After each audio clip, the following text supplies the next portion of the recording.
আজ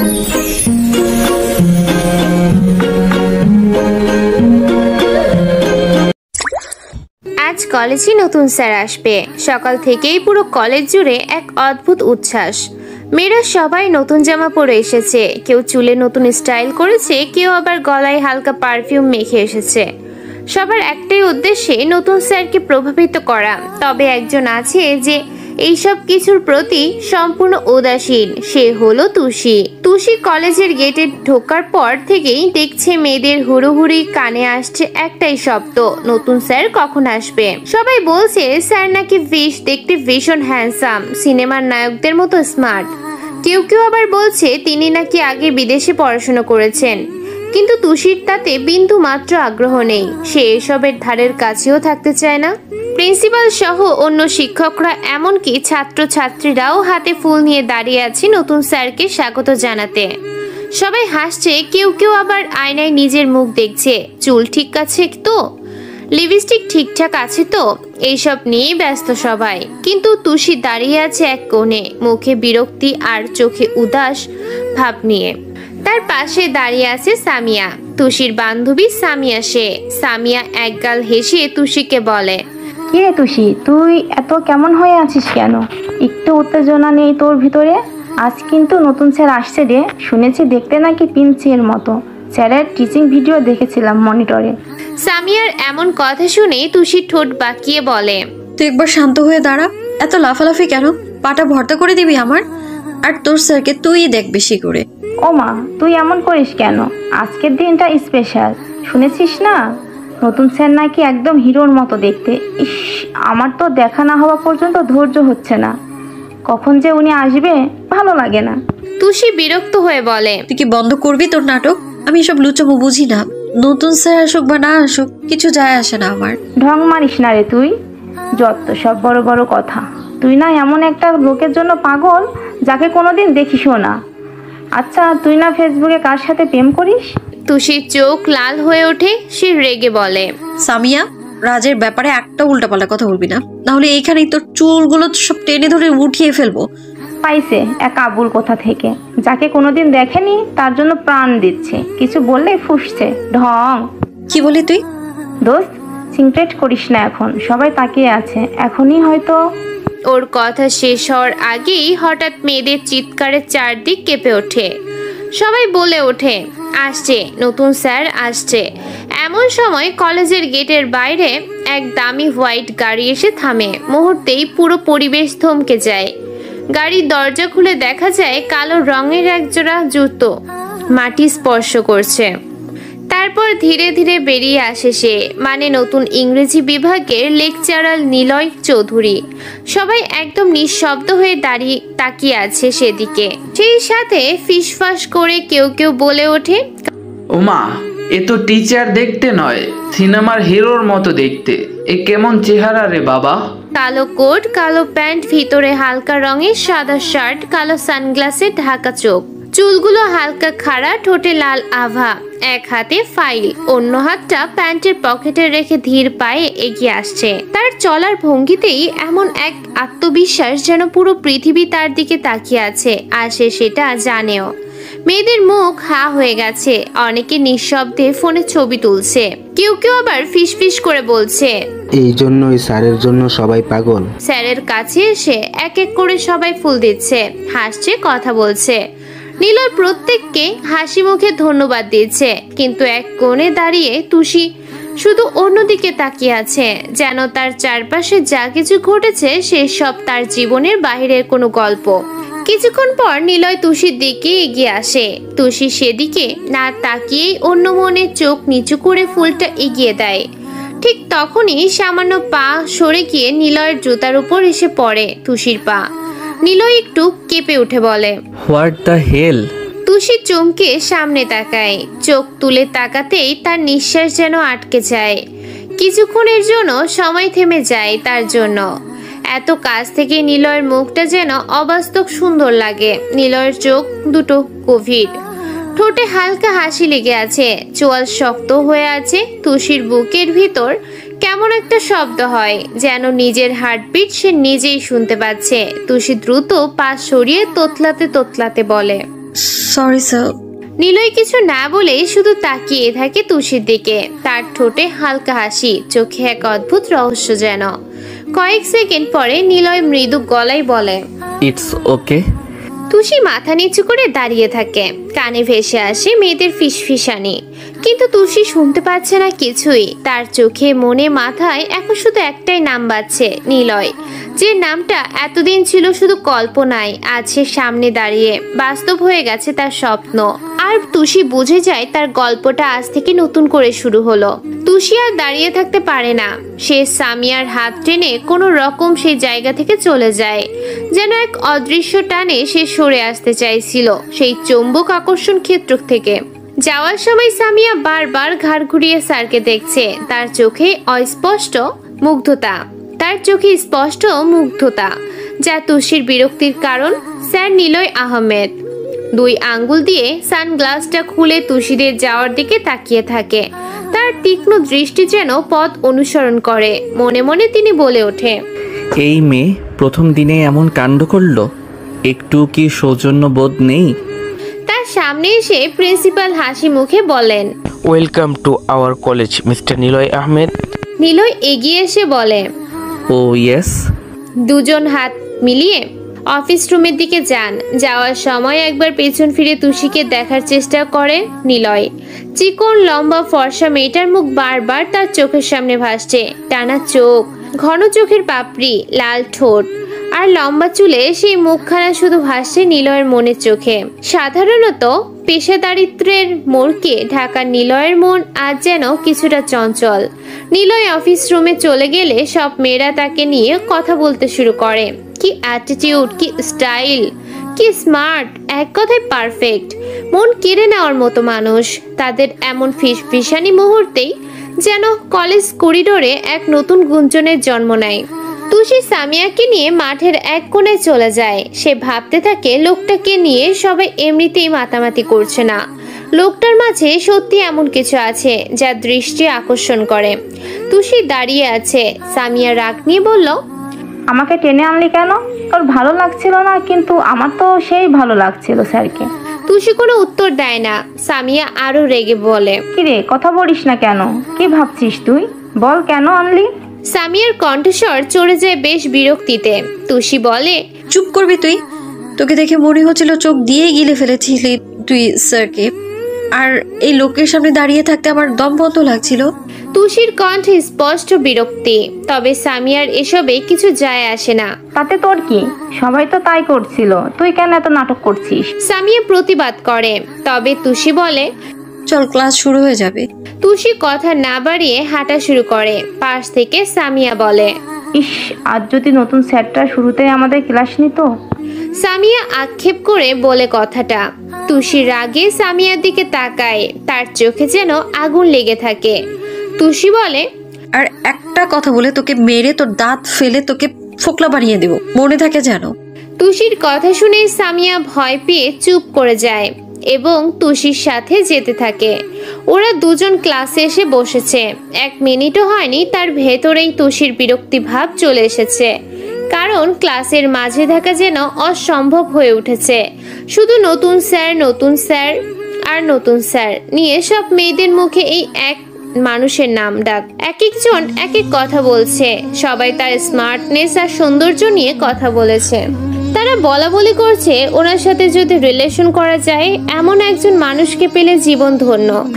এখন থেকে প্রতিদিন সেজেগুজে আসবে যদি একবার ওনার নজর পড়ে। আরো কত রকম কথা। তাদের উচ্চাসা আর উত্তেজনা যেন ক্লাসের গম্ভীর পরিবেশটাকে নষ্ট করে দিচ্ছে। তুষি শুধু এই গুঞ্জনগুলি বিরক্ত লাগছে। তার মনে হচ্ছে কলেজের প্রতিটি কোণায় যেন নিলয় আহমেদের উপস্থিতি আর আলোচনা তাকে তাড়া করছে। সে কোনোভাবেই এই আগ্রহের ঢেউয়ে গা ভাসাতে পারছে না। কানে হাত দিয়ে চোখ বন্ধ করে নেয় সে। মুহূর্তে ভাবনার জগতে ডুব দেয়। এই কোলাহল থেকে দূরে তার মন কেবল এক কল্পিত জগতে বিচরণ করে। সে ভাবতে থাকে কবে তার স্বপ্নের রাজের সাথে তার দেখা হবে। সেই রাজ যে হয়তো নিলয় আহমেদের মতো বাহ্যিক সৌন্দর্যের অধিকারী না হলেও তার মন হবে আকাশের মতো বিশাল, যে তাকে এই লোক দেখানো দুনিয়া থেকে দূরে রাখবে। তুষির মন তখনও রাজ্যের স্বপ্নে বিভোর। আর ক্লাসে সব মেয়ের চোখ তখনও নিলয় আহমেদের রূপে। দুটি ভিন্ন জগৎ যেন এক ক্লাসরুমে সহাবস্থান করছে।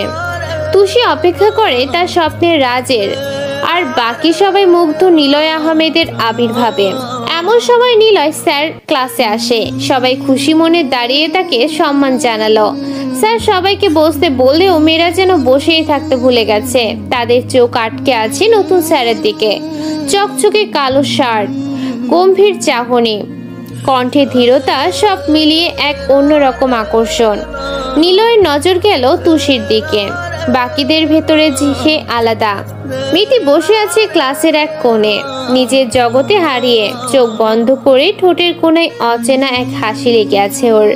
যেন চারপাশের কিছুই সে শুনছে না, দেখছেও না। তুষির পাশেই বসে আছে সামিয়া। তুষি কানে হাত দিয়ে চোখ বন্ধ করে বসে আছে নিজের ভাবনার রাজ্যে। তার কল্পনার জগতে এখন রাজ নামের এক মানুষ ঘুরছে, যাকে সে প্রতিদিন মনে মনে ডাকে, যাকে একবার চোখে দেখার জন্য সে ইকোনমিক্স নিয়ে অনার্সে ভর্তি হয়েছে। নিলয় তুষির দিকে তাকিয়ে আছে কিছুক্ষণ, তারপর কপাল কুঁচকে বলল, সবাই বসো। সবাই বসে পড়ে। নিলয় কিছুক্ষণ তুষির দিকে তাকিয়ে থাকে। সামিয়া নিচ দিয়ে ইশারা করে তুষিকে চোখ খুলতে বলল, কিন্তু কোনো ফল হলো না। তুষি তখনও কল্পনায় ডুবে আছে। অবশেষে নিলয় ধৈর্য হারায়, টেবিলে সজোরে এক থাপ্পড় মারে। ঠুস শব্দে পুরো ক্লাস কেঁপে উঠেছে। তুষিও চমকে চোখ খুলে উঠে দাঁড়ালো। সামনে নতুন স্যারকে দেখে সে একেবারে হতভম্ব হয়ে গেছে। নিলয় গম্ভীর কণ্ঠে বলল, এটা ক্লাসরুম, তাই না? ঘুমানোর জায়গা নয়। নিলয়ের এমন কথা দিয়ে তুষির মুখ শুকিয়ে গেল, ঠোঁট কাঁপছে ওর। কাঁপতে কাঁপতে বলে, স্যার আমি আসলে ড্যাম ইট, অ্যান্সার মি। নিলয়ের গলা কড়া হয়ে ওঠে। তুষি তোতলাতে তোতলাতে বলল, সরি স্যার। সরি? এত ভুল হয় কি করে? তখনও তো আমার পায়ে পা লাগিয়ে দিয়েছিলে। এখন এলাম ক্লাসে, না দাঁড়িয়েছো না খেয়াল করেছো, উল্টো এখন আবার স্বপ্নে হারিয়ে গেছো। তুষি কিছুই বলতে পারে না। নিলয় আবার বলল, কিছু বলছি, উত্তর দাও। Sorry sir. What the sorry? Tushi ভয়ে কাঁদছে, তবুও সাহস করে বলল, স্যার সরি, মানে আমায় মাফ করে দিন। নিলয় চোখ ছোট্ট করে তাকালো, ঠোঁটে হালকা কটাক্ষের হাসি। তারপর গম্ভীর কণ্ঠে বলল, নেক্সট টাইম যেন না হয়।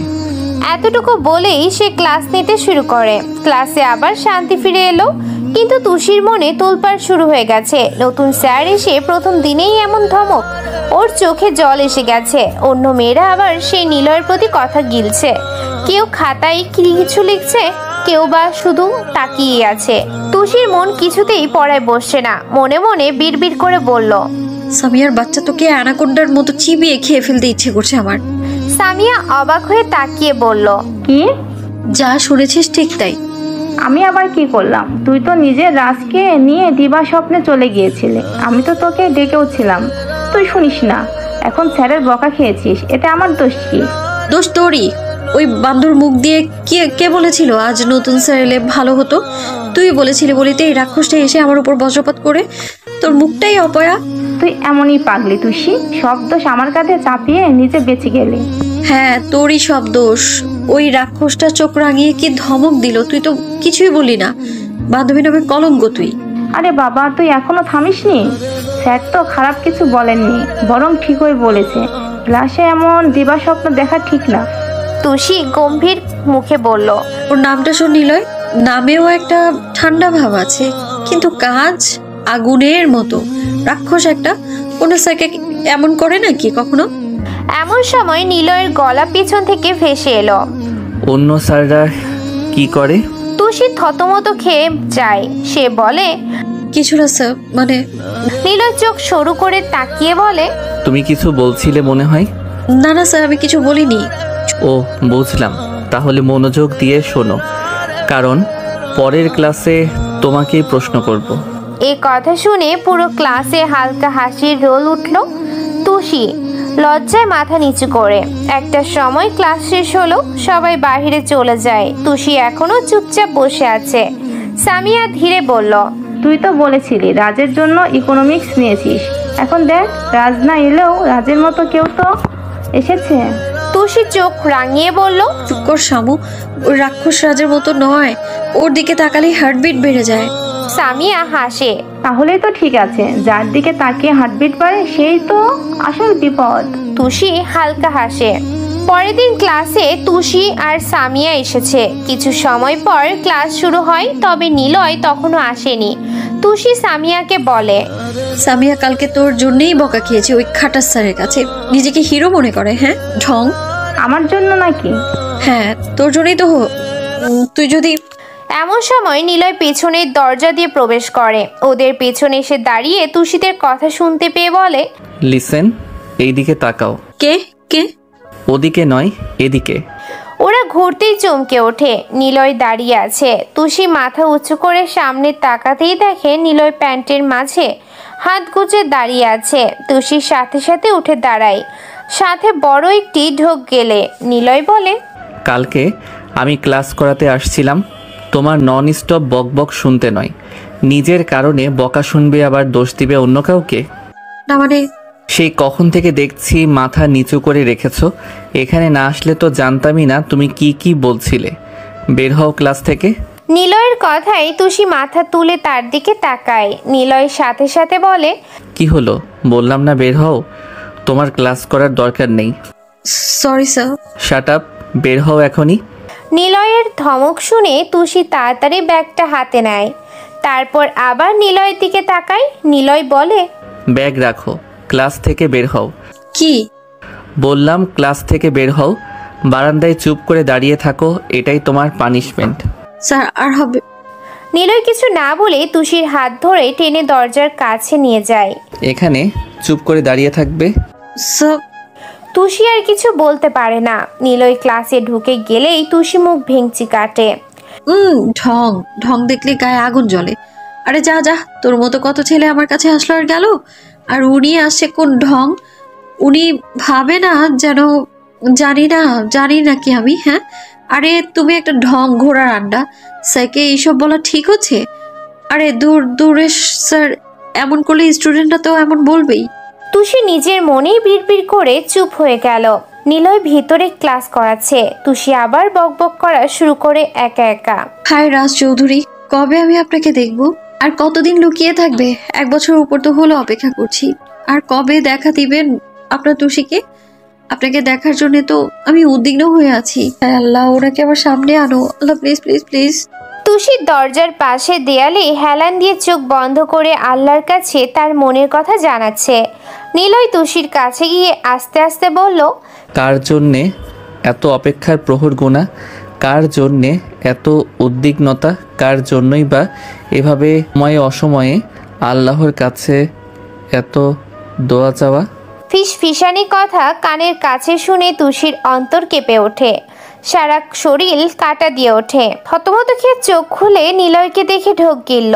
চোখ বড় বড় করে তাকিয়ে থাকে তুষি নিলয়ের দিকে। চলো। কোথায়? আমাকে ফার্দার প্রশ্ন করবে না, I don't like it. Niloy টানতে টানতে তুষিকে মাঠ দিয়ে নিয়ে গেল। আর সবাই হাঁ করে তাকিয়ে আছে। নিলয়ের জন্য বরাদ্দ করা রুমে তুষিকে নিয়ে যায়। চেয়ার টেনে বলে, বসো। মানে? Sit down. কেন? নিলয় চোখ গরম করে তাকায়। তুষি তাড়াতাড়ি চেয়ারে বসে। নিলয় নিজের চেয়ারে বসে। তুষি অনেক অস্বস্তি ফিল করছে। নিলয় তার দিকে তাকিয়ে আছে। সে মুখ অন্যদিকে ঘুরিয়ে নিচ্ছে, যার ফলে বাতাসের সামনের চুলগুলি তার মুখ ঢেকে দিচ্ছে। তুষি বারবার সরাচ্ছে, ফ্যানের বাতাসে আবার এলোমেলো করে দিচ্ছে। নিলয় মুচকি হেসে উঠে দাঁড়িয়ে তুষির দিকে হাত বাড়িয়ে দিলে তুষি একটু পিছনে হেলে পড়ে। নিলয় তার চুলের দিকে হাত বাড়িয়ে দিয়ে ঠিক করার বদলে এলোমেলো করে দেয় আরও। তুষি চুল ঠিক করে মুখ ভেঙচি কাটে। নিলয় জোরে হেসে ওঠে। তুষি ভাবতে থাকে, আজব, উনি আমাকে এখানে সঙ্গের মতো বসিয়ে কেন রেখেছে? কি অদ্ভুত আচরণ! কোন স্যার স্টুডেন্টের চুল এমন করে? এ তো আমার থেকেও অদ্ভুত। যাই হোক, ভালোই হলো সবাই আমাকে অদ্ভুত অদ্ভুত বলে। এখন না হয় তাকে দেখিয়ে বলবো উনি আমার থেকেও অদ্ভুত। তুষি আরো বেশ কিছু সময় বসেছিল। পুরোটা সময় নিলয় তুষির দিকেই অপলকহীন তাকিয়েছিল। বেশ কিছু সময় দুজন এভাবেই বসেছিল। নিলয়ের চোখে ছিল তুষির মুগ্ধতা, আর তুষির শুধু ছিল বিরক্তি। তারপর নিলয় তুষিকে জোর করে কিছু বিষয় বুঝিয়ে দিল। তারপর তুষিকে ছুটি দিয়ে দেয়। যাওয়ার আগে তুষিকে বলে দিল, এমন ভুল যেন আর না হয়, এবং কারো জন্যে এত অপেক্ষার পাহাড় পাড়ি না দিয়ে নিজেকে নিয়ে ভাবো। নিলয়ের কথাই তুষি কোনো পাত্তা দিল না। তা সে বেশ বুঝেছে। তুষি একটু নাক ফুলিয়ে চলে গেল। যেতে যেতে বলতে থাকে, ওটা যেমনই হোক মন্দ না। ধর তুষি, তুই এত ভাবছিস কেন? তাতে বাসে গিয়ে ঘুম দে। রাজকে নিয়ে কল্পনা করলেও তোর মন মাথা দুটোই ঠিক থাকবে। তুষি তাড়াতাড়ি করে বাসায় চলে যায়। আজ একটু শান্তিতেই আসতে পেরেছে। বখাটে ছেলেটাকে আজ আর দেখা যায়নি। তুষি বাসায় এসেই শাওয়ার নিতে চলে যায়। তার মা সিনথিয়া এসে খাওয়ার জন্য অনেক ডেকে গেছে, কিন্তু সে মানা করে দিয়েছে যখন তার সময় হবে তখন সে খেয়ে নিবে। শাওয়ার নিয়ে ভিজে চুলগুলি ছেড়ে সে ব্যালকনিতে চলে আসে। মুক্ত বাতাসে কিছুক্ষণ দাঁড়িয়ে থাকে তুষি। এমন সময় নিচ থেকে তার দিকে দুটি চোখ নজর দিচ্ছে। একজোড়া চোখ লুকিয়ে থেকে তুষির দিকে অপলক তাকিয়ে আছে। তুষি জানে না। সে কিছু সময় পর নিজের রুমে চলে যায়, গিয়ে এক ঘুম দেয়। রাজকে সে কল্পনায় আঁকে। ড্রিম বয় তার স্বপ্নেই থেকে গেল। কবে যে সে তার সামনে আসবে তা তুষির জানা নেই, কিন্তু তবুও কল্পনা জল্পনা করতে সে পিছু হাঁটে না। রাজ চৌধুরী বিখ্যাত বিজনেসম্যান। শুধু যে দেশ জুড়ে তার নাম তা নয়, বিদেশেও তার নাম ডাক প্রচুর। ইভেন বিশ্বের সেরা বিজনেসম্যানের তালিকায় সে দ্বিতীয় স্থান কেড়ে নিয়েছে। রাজের বয়স তেমন নয়, 28 বছর বয়সী এই ছেলে বিশ্বের মাঝে নাম ডাক তৈরি করে নিয়েছে। উদ্দাম সাহস, চেষ্টা আর স্বপ্ন তাকে সেখানে নিয়ে পৌঁছেছে। এত নাম ডাক হলেও তাকে চেনার মতো মানুষের বড্ড অভাব। সে নিজের প্রাইভেসি নিয়ে চলে, মিডিয়ার সামনেও আসে না। কখনো কোনো ক্যামেরায় তাকে আজ পর্যন্ত দেখা যায়নি। সে কখন কোথায় কোন দেশে থাকে তা তার গার্ডরা ছাড়া আর কেউ জানে না। কানাঘুষা শোনা গেছে তাকে দেখতে কোনো প্রিন্সেসের চেয়ে কম নয়। এত বড় একজন ব্যক্তিত্ব, পুরুষ সম্পূর্ণ মানুষ হয়েও সে সবার অগোচরে। তার নাম সবার মুখে, তবে চোখে দেখা নয়। তুষিও তাকে দেখেনি, যা শুধু নাম ডাকি শুনেছে। তুষি কতবার দেখতে চেয়েছে, কিন্তু কাজ হয়নি। মানুষের নিষিদ্ধ তার আর অদৃশ্য বিষয়ে প্রবল ঝোঁক বিদ্যমান। তুষিরও হয়েছে তাই। না দেখেই সে রাজ মশগুল। রাজ অন্তপ্রাণ তার চোখে দেখেনি, তবু মারাত্মক এক ইচ্ছে মনে পোষণ করে রেখেছে। দেশের নাম করা এমন এক মানুষের সাথে সবারই তো দেখা করতে ইচ্ছে হয়। তুষিরও খুব করে হয়। সবাই নায়ক, খেলোয়াড় বা বিশিষ্ট কোনো ব্যক্তিকে পছন্দ করে, মনে মনে কত আশা করে। তুষিও করে। রাজকে নিয়ে, সেরা বিজনেসম্যানকে নিয়ে আরও অনেক স্বপ্ন, কল্পনা জল্পনা আছে। তুষি তো অনেক ছেলেকে রিজেক্ট করেছে। তারা দেখতেও তেমন ছিল, প্রভাবশালীও ছিল। দেখতে তো সে রূপে কোনো অংশে কম নয়। যে কোনো ছেলে নজর কাড়া সৌন্দর্য তার। তবুও তুষি তাদের সবাইকে মানা করে দিয়েছে। তুষি তো মনে মনে ঠিকই করে নিয়েছে, সে রাজকে ছাড়া বিয়েই করবে না। দরকার হলে চিরকুমারী থাকবে। বিয়ের নামটাও শুনতে চাইবে না। বাবা বা মা কেউ বিয়ের কথা তুললে সে চিল্লায়, বাসা মাথায় তুলে নেয়। যা মুখে আসে অদ্ভুত সব কথা বলে। নিজেকে রুমে আটকে রাখে। পরিস্থিতি ঠিক হলে আবার বদ্ধ ঘর থেকে নিজেকে ছাড়িয়ে নেয়। পরের দিন তুষি বের হয়। রাস্তায় সামিয়াকে কল দেয়। তুষি দেরি হয়ে যাওয়াতে সামিয়া কলেজের সামনেই তার জন্য অপেক্ষা করছে। তুষি রিক্সা ভাড়াটা দিয়ে নামতে বলল, গাছের মতো এখানে দাঁড়িয়ে অপেক্ষা করছিস কেন? গেটটা পার করলেই পারতি। ভাব দেখাচ্ছিস যে তুই আমার জন্য দাঁড়িয়ে আছিস? আমি কি করব? তুই তো দেরি করে ঘুম থেকে উঠিস তাই। থাক, আর ট্যাংরা মাছের মতো ভাব দেখাতে হবে না। আমার ঘুম নিয়ে এত মরিস কেন বুঝি না আমি। দেখিস তুই ঘুম গাধা এক জামাই পাবি। কি? মাথা তাড়াতাড়ি চল। সামিয়ার কথা না বাড়িয়ে দুজনে কলেজের ভেতরে ঢুকে গেল। একটু পর নিলয় ক্লাসে আসতেই তুষি না পেরে সবার সাথে উঠে দাঁড়ায়। নিলয় সবাইকে কিছু ইম্পর্টেন্ট বিষয় বুঝিয়ে দেয়। বিদেশ থেকে কোর্স শেষ করে এসেছে কি এমনি। ক্লাস শেষের এক পর্যায়ে নিলয় তুষির সামনে যেয়ে বলে, অফিস রুমে এসো, দরকার আছে। এটা বলেই চলে যায়। আর সবাই হাঁ করে তাকিয়ে থাকে তুষির দিকে। তুষি এতটা ভেবে নিলয় এর কথাই তার কাছে যায়। আসবো স্যার? হুম। আপনি প্লিজ আমাকে আর ক্লাসের সবার সামনে এমন করে অফিসে আসতে বলবেন না। কেন? এমনি। কেন, কেউ কিছু বলেছে? কেউ না বলেও ভাবে অনেক কিছু। নিলয় নিজের ফোন রেখে উঠে দাঁড়ায়, তার কাছে গিয়ে বলে, কিভাবে? আসলে কি হলো বলো? জানি না স্যার। তাহলে আমি যখন বলবো তখন আসবে তুমি? পারবো না। কথাটা বলে তুষি চলে যেতে পা বাড়ায়। তখনই নিলয় তার হাত ধরে থামায়, হ্যাঁচকে টানে নিজের কাছে টানে, তারপর বলে, আমি কোনো রকম না শুনতে অভ্যস্ত নই, আমার ডিকশনারিতে না নেই। সো তো কি প্রশ্ন করছো আমায়? আপনাকে আমি প্রশ্ন করতে যাবো কেন? ছাড়ুন। তুষি একটু ঝাড়ি দিয়ে নিলয়ের হাতের আবদ্ধ থেকে নিজের হাত ছাড়িয়ে নেয়। নিলয় এবার রেগে তুষির বাহু টেনে দেয়ালের সাথে চেপে ধরে, দাঁত কটমট করে বলে, না, আমি প্রশ্ন শুনতে চাই, আর না আমার কথা না শোনা মানতে চাই। আমার রাগ ওঠেও না, তাহলে তোমারই ক্ষতি হবে। নিলয়ের চোখ আর এমন ব্যবহারে তুষি খুব ভয় পায়, গলা শুকিয়ে আসছে তার, ভয়ে বুক কাঁপছে, মুখ দিয়ে কথাও বের হচ্ছে না। নিলয় তাকে ছেড়ে দিয়ে নিজের জায়গায় চলে যায়, তারপর বলে, বসো। তুষি তখনও ওখানেই চুপ করে দাঁড়িয়ে আছে। নিলয় বলে, damn it, what did I tell you? মানে নিলয়ের ধমকে তুষি তাড়াতাড়ি করে চেয়ারে বসে। নিলয় টেবিলের উপর থেকে পানির গ্লাসটা তার দিকে এগিয়ে দেয়। তুষি ঢক ঢক করে সবটা পানি খেয়ে ফেলে। তারপর নিলয় বলে, গলার ভেতর শুকিয়ে গিয়েছিল? মানে কি ব্যাপার, ঠিক মতো কথা বলো না কেন? আমার রাগ ওঠেও না, আগুনের চেয়েও আমি কম নই। রাগ চলে আসলে ভেতরে আগুন জ্বলে, ফলে অপর মানুষটাকে আমি সেই আগুনে নিক্ষেপ করি। নিলয়ের ধারালো অস্ত্রের মতো কথায় তুষি কেঁপে কেঁপে উঠছে, ভিতরে আত্মা শুকিয়ে আসছে তার। নিলয় বেশ কিছু সময় তুষির দিকে তাকিয়েছিল, আর তুষি মাথা নিচু করে বসে আছে। নিলয় বলে, শুনেছি ইকোনমিক্সে তোমার বেশ ঝোঁক আছে, তুমি নাকি খুব পাকা, সবসময় ইকোনমিক্সে টপ রেজাল্ট করো। জি। বই বের করো। হ্যাঁ। ইকোনমিক্সের উপর বই বের করতে বললাম। নিলয় আরো কিছুক্ষণ তুষিকে একা পড়ায়, তারপর যেতে বলে। তুষি গুটি গুটি পায়ে রুম থেকে বের হতে থাকে। নিলয় আবার তাকে পেছন থেকে ডাকে। তুষি সেখানে দাঁড়ায়, ঘাড় ঘুরিয়ে নিলয়ের দিকে তাকায়। তোমার ফোন নাম্বারটা দাও তো। তুষি আর দেরি না করে নিলয়ের এমন কথা শুনে এক দৌড়ে রুম থেকে বের হয়ে যায়, এক দৌড়ে মাঠে চলে আসে। নিলয় সেখানেই বসে বলতে থাকে, damn it, what happen? Oh shit.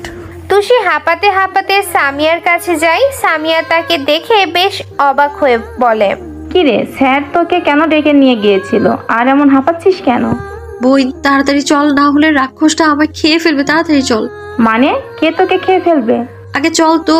Tushi সামিয়ার হাত টেনে নিয়ে যেতে থাকে। গেটের কাছে আসতেই রিককে দেখতে পায়, এই একমাত্র ছেলে যাকে তুষি এত এত কথা শোনায়, তবুও সে তুষির পিছু ছাড়ে না। তুষির খুব বিরক্ত হয়ে ওকে দেখলে, এত বেহায়া মানুষের আগে সে একটাও দেখেনি।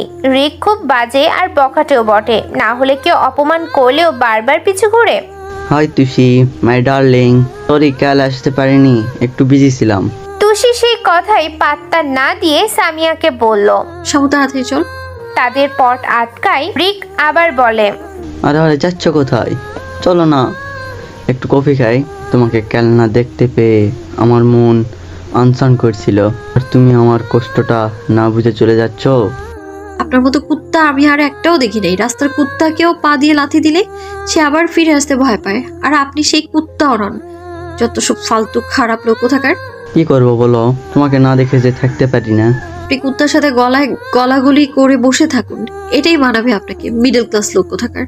তুষি আর কিছু না বলে সামিয়াকে নিয়ে রাগে চলে যায়। দূর থেকে একজোড়া চোখ আবার তুষির দিকে তাকিয়েছিল, এবার আর তার চোখে ছিল না মুগ্ধতা। পরের দিন সকালে উঠে সামিয়া আর তুষি কলেজের মধ্যে রওনা দেয়। গেটের ভেতরের গেলেই কোথা থেকে দৌড়ে রিক আসে, হাঁটু গেড়ে নিচে বসে পড়ে। সামিয়া আর তুষি বেশ অবাক হয়, আবার প্রপোজ করে বসবে নাকি। পাশ থেকে নিলয় নিজের গাড়ির চাবি আঙ্গুলের ডগায় ঘুরিয়ে ঘুরিয়ে অফিস রুমে যাচ্ছে।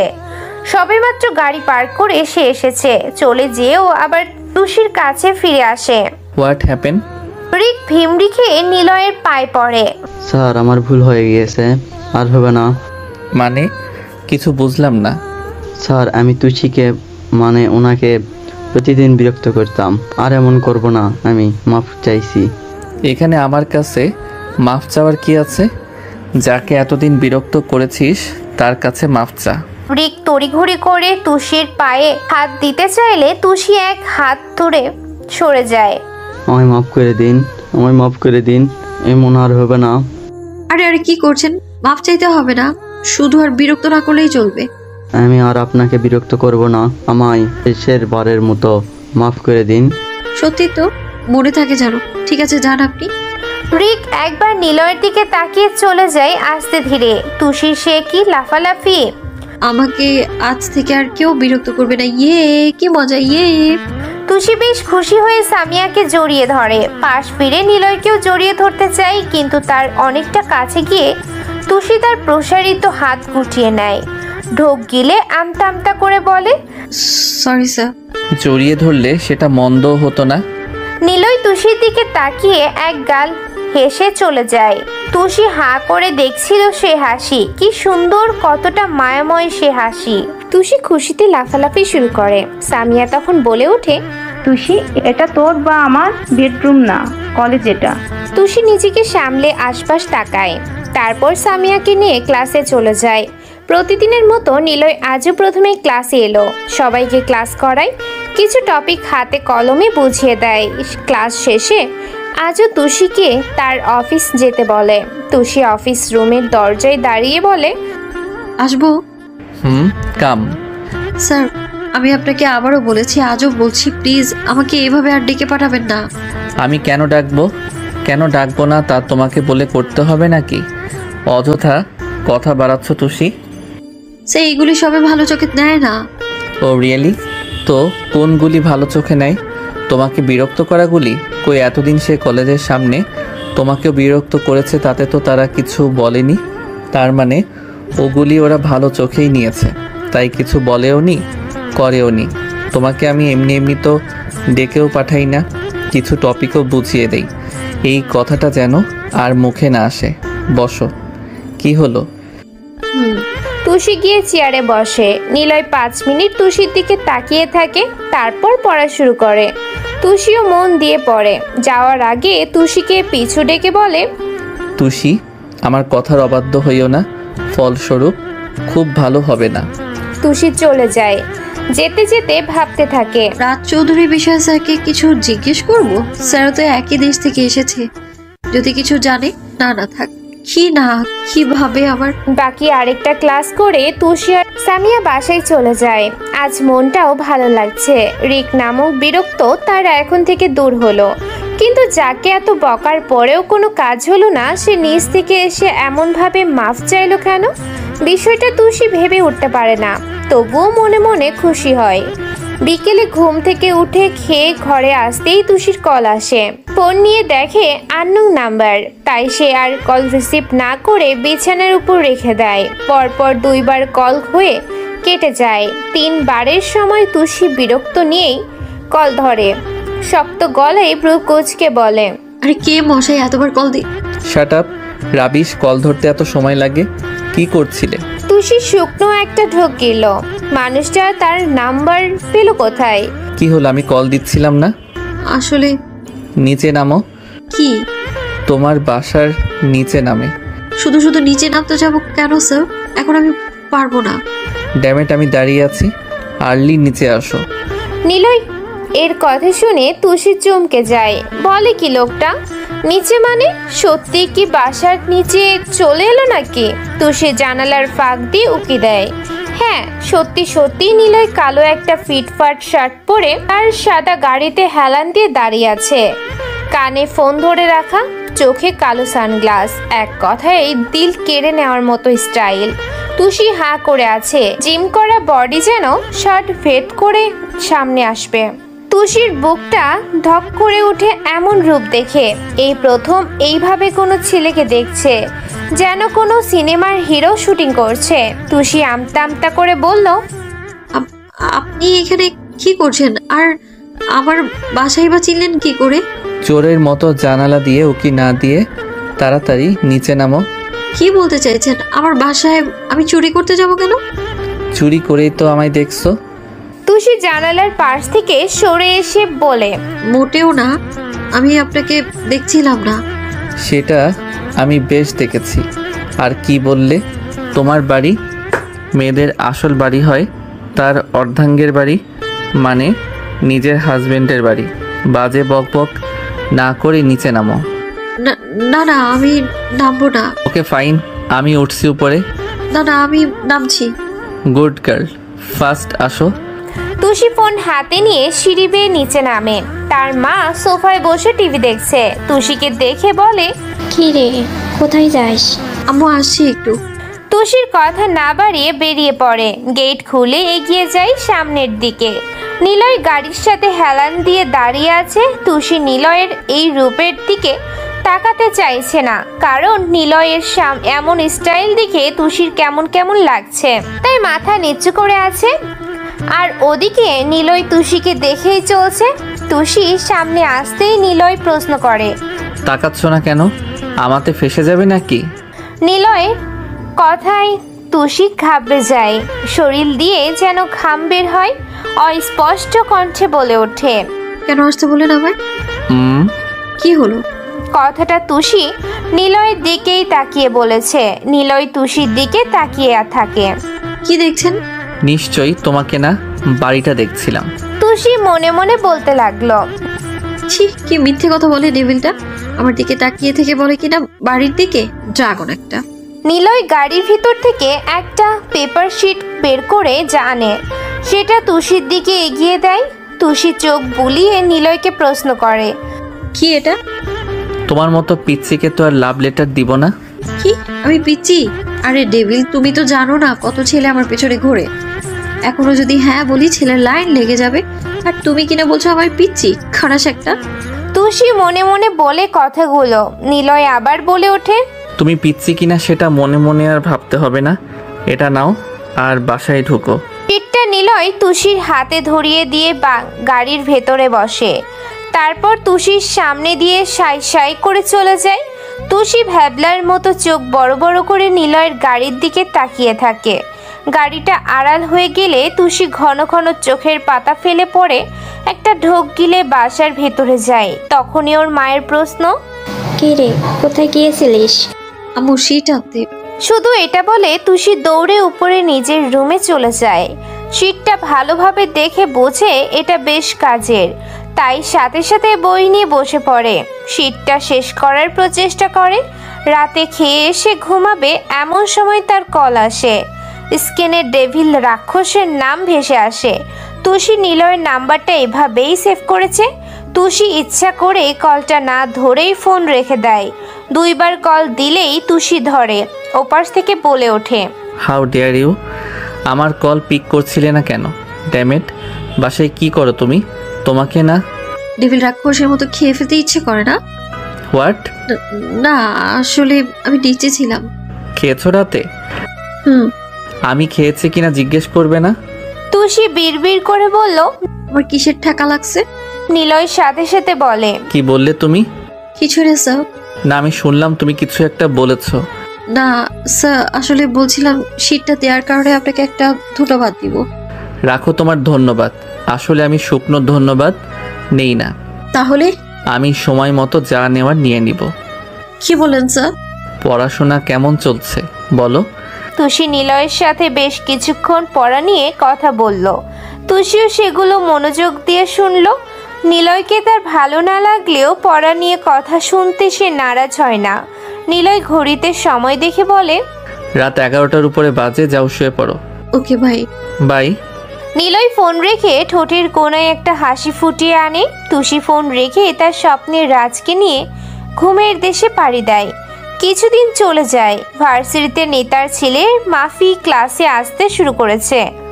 কয়েক মাস ধরে সে ছিল না, জেল থেকে বের হয়েছে সম্প্রতি। তুষি কলেজের গেট দিয়ে ঢুকতে গেলে দেখে মাফি তার সাঙ্গপাঙ্গ নিয়ে বাইকের উপর বসে আছে। মাফি খুবই বকে যাওয়া একটা ছেলে। সাথে থাকা ছেলেগুলিও ছিল তার মতোই। সব রকম খারাপ কাজে তাদের পাওয়া যায়। মেয়েদের টিচ করা, ছেলেদের সাথে ঝগড়া, মারামারি, এমনকি প্রফেসরদেরও অসম্মান করা, খারাপ আচরণ করা সবই তাদের নিত্যদিনের কাজ। তুষি আর সামিয়া হেঁটে যাচ্ছে ওদের মতো করে। এমন সময় মাফি বলে ওঠে, ওই সুন্দরী, কোথায় যাও চুপি চুপি? একটু কাছে আসো না। মাফি আর তার সাথে থাকা ছেলেরা হু হু করে হেসে ওঠে। তুষি ঘৃণা নিয়ে মাফির দিকে তাকিয়ে আবার চলে যেতে চায়। ওই সুন্দরী, তোকে না আমি ডাকলাম, এদিকে আয়। মাফির কথা শুনে তুষি আর সামিয়া বেশ ভয় পেয়ে যায়। কি করা উচিত বুঝে উঠতে পারছে না তারা। ঠিক তখন পেছন থেকে কেউ একজন এসে তুষির হাত ধরে মাফির পাশ দিয়ে তাকে টেনে নিয়ে যায়। তুষি হাঁ করে তাকিয়ে থাকে। আশেপাশে যারা ছিল তারাও অবাক হয়ে যায়, কারণ তুষির যে হাত ধরেছে সে হলো নিলয়। মাফির চোখ গরম করে নিলয়ের কাঁধ ধরে আটকে বলে, কে রে তুই? Are you talking to me? তো এখানে কি আছে মাফির খাবার নিয়ে যাওয়ার? হাতটা সরিয়ে নে। এই দেখছিস তোরা, ও আমার সামনে কথা বলার সাহস পাচ্ছে, আবার তুই করে বলছে। দেখছিস? কে রে তুই, মাফির সামনে দাঁড়িয়ে কথা বলছিস? নিলয় মাফির কাছে গিয়ে ফিসফিস করে বলে, পরিচয় পেলে আমার কাঁধ ধরা তো দূরে থাক, চোখের দিকেও না তাকিয়ে পা ধরে বাপ করতি। নিলয়ের কথা শুনে মাফি ব্রোকোচকে তাকায়। নিলয় মাফির হাত নিজের কাঁধ থেকে সরিয়ে তার কাঁধে চাপড়াতে চাপড়াতে জোরে বলে, আমি এই কলেজের প্রফেসর। এটা শুনেই মাফি খিলখিল করে হেসে দেয়। তাকে নিয়ে বিদ্রুপ করে বলে, শুনেছিস তোরা, ওর পরিচয় পেলেই নাকি আমি বাপ করব ওর পা ধরে। শুনলি তোরা ও কি পরিচয় দিল? ও নাকি এই কলেজের প্রফেসর। এটা শুনে নাকি আমি... মাফি হেসে চলেছে, সাথে তার ছেলেগুলো। নিলয় ফোন নিয়ে কিছু একটা করে, তারপর ফোনটা রেখে দেয়। মাফি হাসি থামিয়ে বলে ওঠে, এই পরিচয়? আরে আমি যদি আমার পরিচয়... কথাটা শেষ করার আগেই মাফির কল বেজে ওঠে। মাফি, কোথায় তুই? কলেজে আসছি। কলেজ থেকে বের হ এখনই, দরকার আছে, দেরি যেন না হয়। আচ্ছা। ফোনের কিছু কথা বলে সে তাড়াতাড়ি বাইক স্টার্ট দিতে ব্যস্ত হয়ে পড়ে। যাওয়ার সময় বলে, তোকে দেখে নেব। নিলয় রহস্যময় একটা হাসি দিয়ে তুষিকে নিয়ে ক্লাসে চলে যায়। নিলয়ের টেবিলে সে আর তুষি দুজন মুখোমুখি বসে আছে। মাফি খুব বাজে ছেলে, এই কদিনও ভার্সিটিতে ছিল না, আজই হয়তো ফিরেছে। ওর জন্য কলেজের কেউ শান্তি পায় না, স্যার ম্যামরাও না। ওর চ্যাপ্টার ক্লোজ, এখন নিজের কথা ভাবো। নিলয়ের কথায় তুষি ঠোঁট ফুলিয়ে দেয়। আপনি যে ওর সাথে লেগেছেন, যদি আপনার কি... shut up stupid, what I can say. চুপ করতে বললাম না? নিলয়ের ধমকে তুষি ভয় পায়, চুপ করে বসে থাকে। নিলয় রাগে ফুঁসে উঠেছে। রাগ উঠলে সে কিছুতেই নিজেকে সামলাতে পারে না। কি থেকে কি করে কে জানে। নিলয় পানির গ্লাসটা নিয়ে ঢকঢক করে পানি গিলতে থাকে। তুষি কি মনে করে বলে ওঠে, স্যার, আপনি কি রাজ চৌধুরীকে চেনেন? কথাটা শুনে নিলয় হঠাৎ বিষম খেয়ে পড়ে। মুখে থাকা পানির ছিটে ফোঁটা তুষির মুখের উপর গিয়ে পড়ে। নিলয় কাশতে থাকে, কাশতে কাশতে বলে, সো সরি, আমি দেখিনি, ডোন্ট মাইন্ড। তুষি ফ্যাল করে তাকিয়ে আছে, চোখ মুখ খিচে বসে আছে নাক ফুলিয়ে। নিলয় কিছু টিস্যু তুষির দিকে এগিয়ে দেয়। তুষি তা নিয়ে মুখ মুছে নেয়। তুমি এখন যাও, আজ আর কিছু পড়াবো না, আমি পরে কথা বলবো। কিন্তু স্যার, রাজ... যেতে বললাম তো তোমায়, জাস্ট গো। তুষি তাড়াতাড়ি করে সেখান থেকে মন খারাপ করে বাসায় চলে যায়। কি এমন হতো রাজের খবর দিলে তাকে? রাজও তো নিলয় স্যারের ভার্সিটিতে থেকে পড়াশুনো করেছে। রাজের যতটুকু ইনফরমেশন পেয়েছে সেটা নিলয়ের সাথে মিলে। কয়েক মাস ধরে রাজের সাথে ওর কথা হচ্ছে না। বাসায় গিয়ে শাওয়ার নিয়ে খেয়ে এক ঘুম দেয় তুষি। নিলয় আর কলেজে থাকে না, তার অনেক কাজ আছে, এখনই যেতে হবে তাকে। ফোনে কারোর সাথে কথা বলে সে, গাড়ি নিয়ে বেরিয়ে পড়ে। খুব কালো এক অন্ধকার জায়গায় নিলয় নিজের গাড়ি থামায়। সাথে সাথে বিশাল দেহি দুইজন লোক বস বস করে দৌড়ে তার কাছে আসে। গাড়ির দরজা খুলে দেয় তারা। নিলয়কে নিয়ে ঘুটঘুটে কালো অন্ধকারে একটা রুমের ভিতরে নিয়ে যায়। ছোট্ট একটা লাইটের নিচে একটা চেয়ার রাখা, সেখান থেকে দেখা যাচ্ছে মাফি আর তার সঙ্গীরা একসাথে বাঁধা অবস্থায় নিচে পড়ে আছে। নিলয় চেয়ার টেনে বসে। নিলয়কে দেখে মাফি চমকে যায়। নিলয় মুচকি এসে বলে, তারপর বল, তখন কি যেন বলছিলি? নিলয়ের কথায় মাফি কাকুতি মিনতি করতে থাকে। নিলয় মাফির গলা টিপে ধরে। কি কি বলছিলি তুষিকে? মেয়েদের খাবার মনে হয় কুত্তার বাচ্চা। সব মেয়েদের টিস করিস না কলেজে। আমাকে কি বলছিলি? মাফ করে দিন স্যার, আমায় মাফ করে দিন। আমি আর এমন করব না। আপনাকে চিনতে পারিনি। নিলয় কিছু না বলে এলোপাথারি সবাইকে মারতে থাকে। প্রায় আধ ঘন্টা পর সে আবার চেয়ার টেনে তাদের সামনে পায়ের উপর পা তুলে বসে, হাত দিয়ে চুল ঠিক করে। সবাই তার পায়ে হুমড়ি খেয়ে পড়ে যেন আর না মারে। তোদের আর কলেজের সামনে পাওয়া যাবে না বস, না। কখনো আর কোনো মেয়েকে অসম্মান করবি না বস। অসহায় মানুষকে আর মারবি? বলেই রুল দিয়ে একটা বাড়ি দেয় মাফিকে। মাফি আর্তনাদ করে বলে, কখনো করব না বস। ভালো হয়ে থাকবি? জি বস, জি। নিলয় উঠে দাঁড়ায়। বিশাল দেহি দুজনের উদ্দেশ্য করে বলে, ওদের হসপিটালে দিয়ে আসবে। আর হ্যাঁ, তোকে বলছি কাল কলেজে গিয়ে সবার কাছে মাপ চাইবি। ভুল যেন না হয়, আর আমার কথা যেন গোপন থাকে। ওকে বস, সবার কাছে মাপ চেয়ে আসবো। যা বলবেন তাই করব। নিলয় এক অদ্ভুত রহস্যের হাসি হেসে সেই জায়গা ত্যাগ করে। তুষি সেই যে ঘুমিয়ে সন্ধ্যায় উঠেছে, বিছানার পাশ থেকে ফোন নিয়ে দেখে 56টা কল দিয়েছে ডেভিল রাক্ষস। তুষি ভয়ে ফোনটা বন্ধ করে ফেলে। না জানি রাগে কি করবে। ধমক দিতে তো আর কম জানে না লোকটা। মনে হয় কান ফেটে মগজে ঢুকে যাবে সেই ধমক। সকাল সকাল ঘুম থেকে উঠে তুষি কলেজের উদ্দেশ্যে রওনা দেয়। কলেজে গিয়ে দেখে আজ তাড়াতাড়ি এসে পড়েছে সামিয়া, আর সে মাঠে দাঁড়িয়ে আছে। নিলয় আসলে একটু পর পিছু পিছু মাফি আর তার সাথে থাকা ছেলেগুলিও আসতে থাকে। অবাক করা বিষয়, কাল যারা ভালো ছিল আজ তাদের কারোর হাতে, কারো কপালে, কারো নাকে, কারো পায়ে ব্যান্ডেজ করা। মাফির হাত ভেঙে আছে, কপালে গায়ে ব্যান্ডেজ করা, হাত গলায় ঝুলিয়ে সে কলেজে আসছে।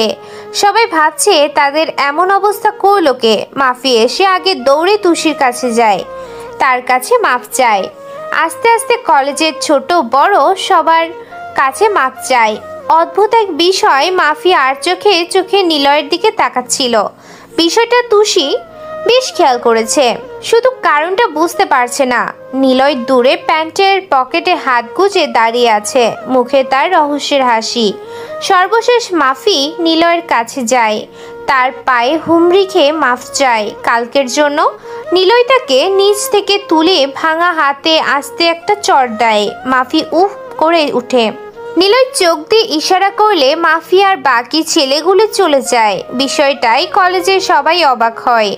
সবচেয়ে বেশি অবাক হয় তুষি, কারণ তার কাছে সন্দেহ লাগছে। তুষি ঠায় দাঁড়িয়ে আছে। নিলয় এসে তুষিকে হ্যাচকা টান দিলে তার ধ্যান ভাঙে। কোথায় নিয়ে যাচ্ছেন আমায়? নিলয় তাকে নিয়ে নিজের রুমে চলে যায়, দরজাটা ঠাস করে বন্ধ করে দেয়। তুষিকে দেওয়ালের সাথে চেপে ধরে। মুহূর্তেই তার চোখে রাগের রূপ দেখা যায়। একটু আগেও যার ঠোঁটে রহস্যের হাসি ছিল, এখন তার চোখে রাগ। তবুও চোখ মুখে তুষি রহস্যের ঘটা দেখতে পাচ্ছে।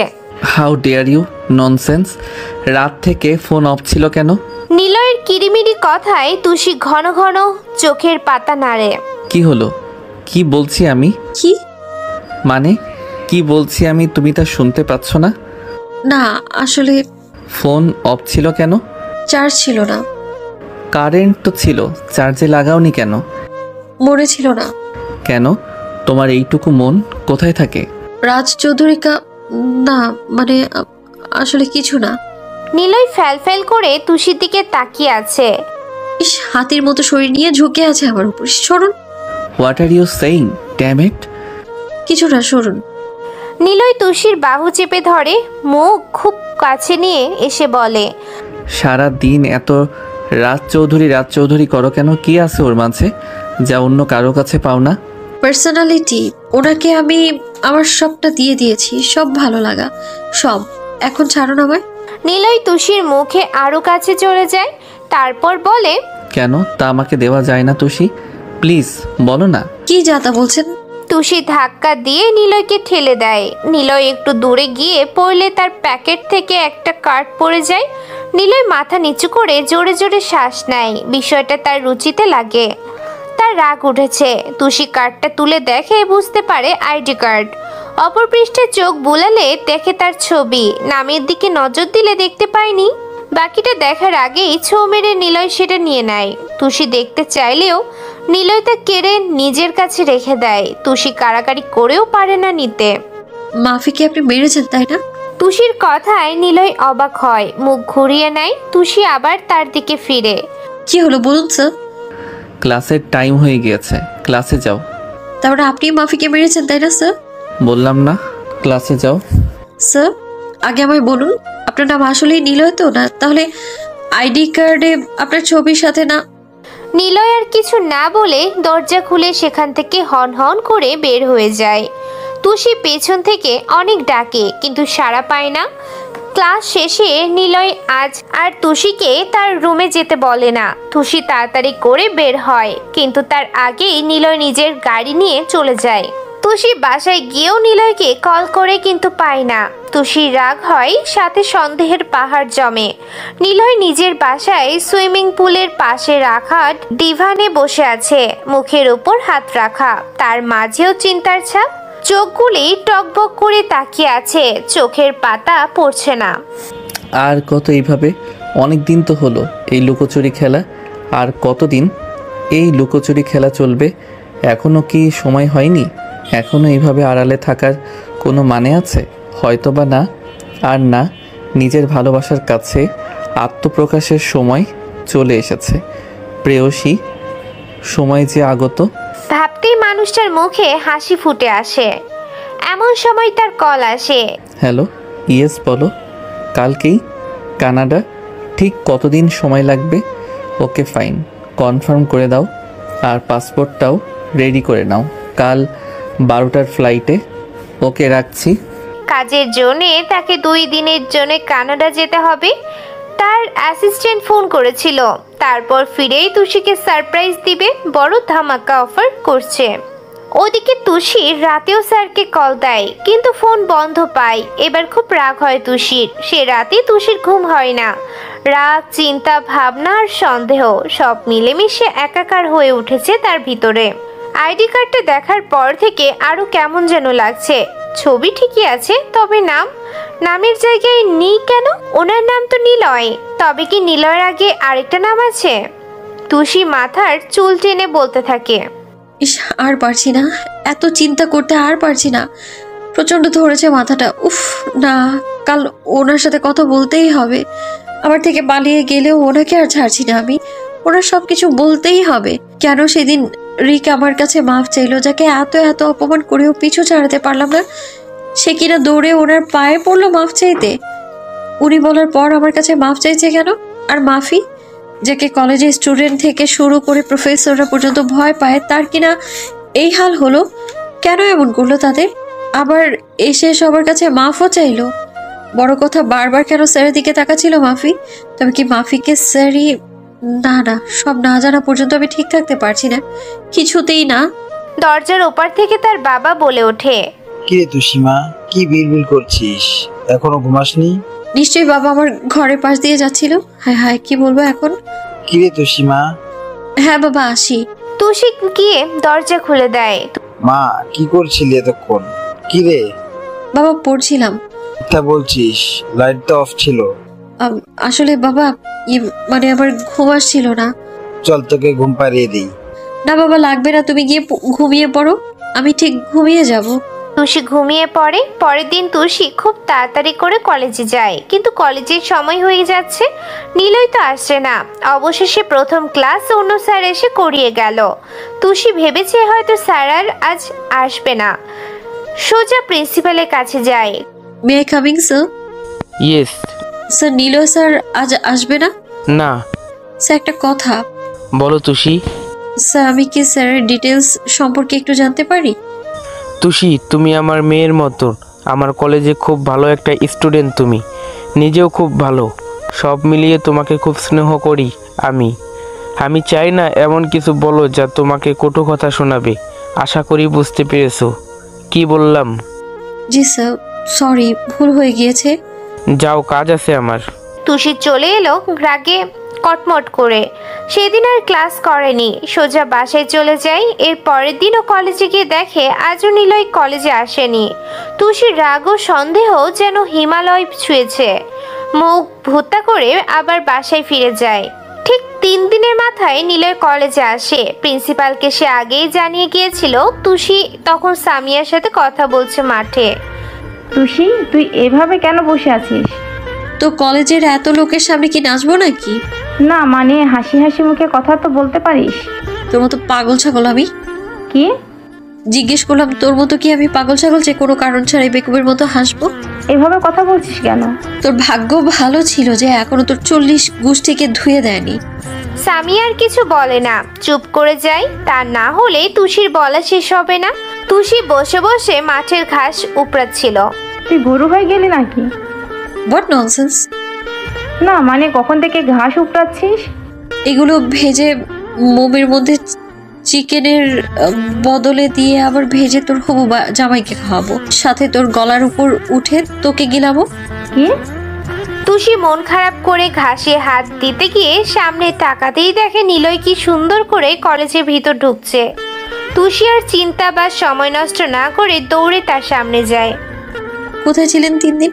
তুষির কথায় নিলয় থেমে একবার তার দিকে তাকায়, তারপর কোনো কথা না বলে হাঁটতে থাকে। সে ভালো করেই জানে তুষিকে কিছু না বললে সে তার পিছু ছাড়বে না। নিলয় নিজের মনে হাঁটছে। যেতে যেতে সে নিজের রুমে চলে যায়। আর তুষি তাকে প্রশ্নের পর প্রশ্নে মুড়িয়ে দিচ্ছে। বকবক করতে করতে তার খেয়ালই নেই যে সে রুমের ভেতর চলে এসেছে। তুষি ভেতরে ঢুকতেই নিলয় সোজা দরজা বন্ধ করে দেয়। এবার তুষির হুঁশ ফিরে আসে। ঢোক গিলে বলে, আপনি দরজা কেন বন্ধ করলেন? এমনি। আমি পরে কথা বলবো, ক্লাস শুরু হয়ে যাবে, নিচে যাই আমি। তুষি তাড়াতাড়ি কথা বলে দরজার দিকে যেতে চাইলে নিলয় তার হাত ধরে পথ আটকে বলে, কোথাও নয়, কোথাও যাওয়া হবে না। এতক্ষণ না ননসেন্সের মতো নন স্টপ বকবক করছিলে। সো এখন প্রশ্ন করো। শাহজাদির উত্তর দিতে আমি প্রস্তুত। মানে প্রশ্ন করো। না না, আমার তো কোনো প্রশ্ন নেই, আমি যাই। তুষি আবার যেতে চাইলে নিলয় হাত প্রসারিত করে তাকে বাধা দেয়। এবার তুষির ভয় লাগে, ঢোক গিলছে আর ঘন ঘন চোখের পাতা ফেলছে। নিলয় তার দিকে এগিয়ে যেতে যেতে বলে, আমাকে তুমি সন্দেহ করছো? মানে? তাহলে প্রশ্নের পর প্রশ্ন ছুটছো কেন? না এমনি। ও সত্যি তুমি আমাকে সন্দেহ করছো না, কিন্তু আমি তোমার চোখে স্পষ্ট সন্দেহ দেখতে পাচ্ছি। কি যাতা বলছেন, যেতে দিন আমায়। এবার নিলয় তুষির কোমর জড়িয়ে টেনে আনে। কি করছেন? ছাড়ুন আমায়, ছাড়ুন বলছি। কেন জানতে চাও না আমার আসল পরিচয়? গুলি মারি আপনার পরিচয়, যান বাঁচানোই এখন ফরজ, ছাড়ুন আমায়। তুষি নিলয়ের বুকের ওপর হাত দিয়ে কিল চড় দিতে থাকে। নিলয় মুচকি হেসে তুষিকে ছেড়ে দেয়। তুষি হুড়মুড়িয়ে একটু দূরে গিয়ে পড়ে। নিলয় তার হাসিটা ভিতরে রেখে বলে, okay then don't talk about this anymore. নিজে বাঁচলে বাপের নাম আর কখনোই বলবো না। তুষি আর দেরি না করে নিলয়ের পাশ কাটিয়ে দৌড়ে দরজা খুলে বেরিয়ে যায়। নিলয় মুচকি হেসে বলে, প্রেয়সী, you will remember it again and again. Tushi যেতে যেতে ভাবতে থাকে, মানুষটার মধ্যে সত্যি কিছু একটা আছে, নাহলে কি আর এমন করে? কেনই বা বললো পরিচয় জানার কথা? তবে কি সত্যি উনি তার পরিচয় গোপন করেছেন? না হলে এমন বলবে কেন? নিশ্চয়ই কোনো গন্ডগোল আছে। বিষয়টা ছেড়ে দিলে চলবে না। না, রাতের ঘুম হারাম করার চেয়ে বিষয়টা ঘেঁটে দেখাই ভালো। নিলয় দ্বিতীয় ক্লাসে গিয়ে দেখে তুষি নেই। এদিক সেদিক তাকিয়েও তাকে পাওয়া গেল না। সে সামিয়ার কাছে যায়। সামিয়া। জি স্যার। তুষি কোথায়? স্যার আপনার সঙ্গে সে যে গেল তারপর তো আর এলো না। হোয়াট? স্যার, এরপর থেকে তাকে আর দেখা যায়নি। নিলয় ভেবে নেয় হয়তো ভয়ে পালিয়ে গেছে। ওকে বসো। ক্লাস শেষে নিলয় বেরিয়ে গেল। তুষিকে সারা কলেজ খুঁজেও পাও গেল না। নিলয় গটগট করে কলেজ থেকে বেরিয়ে এলো। গাড়ি স্টার্ট দিয়ে সে চলে যায়। একটা বিশাল বড় বিল্ডিং এর সামনে গাড়ি থামায়। তারপর নিলয় বের হয়ে ভেতরে চলে যায়। তুষি গাড়ির পেছনের দরজা একটু খুলে উকি দিল। তার চারপাশে চোখ বুলিয়ে নিল। দেখে মনে হচ্ছে অফিস টফিস জাতীয় জায়গা। আসলে সে পেছনের মাল রাখার জায়গায় লুকিয়েছিল। সেখান থেকে একটু বেরিয়ে নিজেই বলতে থাকে, ভাগ্যিস বুদ্ধিটা মাথায় এসেছিল। আর আয়ানটাকেও কিভাবে ধন্যবাদ দিই আমি। ও না থাকলে তো এখনো পর্যন্ত এইখান পর্যন্ত আসতেও পারতাম না। এতক্ষণ ওই গুহার মতো জায়গায় বসে থাকলে দম আটকে মরেই যেতাম। ওকে বলেছিলাম বলেই তো ডেভিল রাক্ষস বের হওয়ার সঙ্গে সঙ্গে ও আমায় মেসেজ করে জানিয়েছে। আর আমি টুক করে ওখানে বসে গেলাম। ডাইনোসরটা টেরও পাইনি। নিহাত আয়ান আমাকে পছন্দ করে, না হলে তো বলেই দিত। ইস, ছেলেটা কি কিউট। তুষি মিষ্টি একটা হাসি দেয়, আবার বলে, এটা তো অফিস, কিন্তু লোকটা এইখানে কেন এলো? তুষি আশেপাশে তাকায়, তারপর উপরে তাকিয়ে নাম দেখে ধাক্কা খায়। বড় বড় ডিজাইন করা অক্ষরে লেখা আছে রাজ কোম্পানি। এখানে এই লোকটা কি করছে ভেবে তুষির মন আরো জট পাকিয়ে যায়। সন্দেহের মাত্রাও বেড়ে যায়। তুষি ভিতরে যাবে কি না ভাবতে ভাবতেই দেখে নিলয় আসছে, প্যান্টের পকেটে হাত দিয়ে। 2-3 লোক তাকে দাঁড়িয়ে সম্মান জানালো। তুষি কিছুই বুঝে উঠতে পারল না। সময় নষ্ট না করে দৌড়ে আবার পেছনে গিয়ে বসে পড়ল। নিলয় অনেক স্পিডে গাড়ি চালাচ্ছে, মাঝে মাঝে খুব জোরে জোরে ব্রেক নিচ্ছে। আর তুষি ওখান থেকে ঝাঁকুনি খেতে খেতে বলছে, আরে হাতে শক্তি কেন দিচ্ছে গাড়ির উপর? এতটা রাক্ষস মানুষ হয় নাকি? গাড়ি নাকি চালাতে জানে না, আল্লাহই জানেন। আমার কোমর হাড় সব ভেঙে সলা হয়ে যাচ্ছে রে। আরে ঘন্টার গাড়িটা থামাচ্ছে না কেন? নিজের জান নিয়ে পালাতে পারলেই বাঁচি। আল্লাহ দয়া করো। আরে ঘন্টা রে। তুষি ঝাঁকি খাচ্ছে আর নিলয়কে বকছে। বেশ কিছু সময় পর গাড়ি থামলো। তুষি একটু হাঁপ ছেড়ে বাঁচলো। ইচ্ছে করছে এখনই এখান থেকে বেরিয়ে যেতে, কিন্তু রাক্ষসের মুখের সামনে যদি পড়ে তবে তো একদমই গিলে খাবে। তার চেয়ে ভালো একটু বসে থাকা যাক। এই ভেবে তুষি মুখে হাত দিয়ে চুপ করে বসে রইল। নিলয় গাড়ি থেকে নেমে দারোয়ান সাইদুলকে বলে, সাইদুল তুই যা তো। কোথায় যাব স্যার? তুই এক কাজ কর, রেস্টুরেন্টে যা। কি কি লাগবে আমি তোকে ফোনে বলে দেব। ঠিক আছে স্যার। সাইদুল চলে যায়। নিলয় ভিতরে যায়। আসার সময় আমিনা আন্টিকেও চলে যেতে বলে। কাল বলেছিল আর তার মেয়ে অসুস্থ, তাই আজ তাকে আগেই পাঠিয়ে দিয়েছে। সাইদুলকেও খাবার আনতে পাঠিয়েছে, তারপর নিজেও চলে যাবে আজ। নিলয় চাবি আঙ্গুলের ডগায় ঘোরাতে ঘোরাতে ভেতরে চলে গেল। তুষি দরজাটা একটু উঁচু করে দেখে কেউ নেই। কোনো রকমে সেখান থেকে বেরিয়ে এলো। বিশাল এক বাড়ি, চারপাশটা যেন স্বর্গের মতো সাজানো। কত গাছ, কত ফুল, পুরো জায়গা জুড়ে সবুজের সমারোহ। বড় একটা পুকুরের মতো পুল, যেখানে রঙিন মাছেরা দৌড়ে বেড়াচ্ছে। পাশে ছোট্ট ছোট ফুলের টব, সাজানো পথ। বাড়ি নয়, যেন একখণ্ড বিলাসিতার রাজপ্রাসাদ। তুষি চারপাশে তাকিয়ে অবাক হয়ে যায়। পুলের কাছে গিয়ে যখন হাত ডুবায়, কয়েকটা মাছ এসে তার আঙুল ঠুকরে দেয়। তুষি খিলখিল করে হেসে হাত তুলে নেয়। তারপর মুখে হাত রেখে চারপাশে তাকিয়ে বিড়বিড় করে বলে, ভেতরে যাওয়া ঠিক হবে নাকি চলে যাব? এতটা জায়গা রাক্ষসের ঝাঁকি খেয়ে এসে এমনি চলে যাব? দূর, গিয়ে দেখি না গুহার ভেতর কে আছে। এই বলে তুষি পা টিপে টিপে ভিতরে ঢোকে। দরজাটা আস্তে খুলে ভিতরে প্রবেশ করে।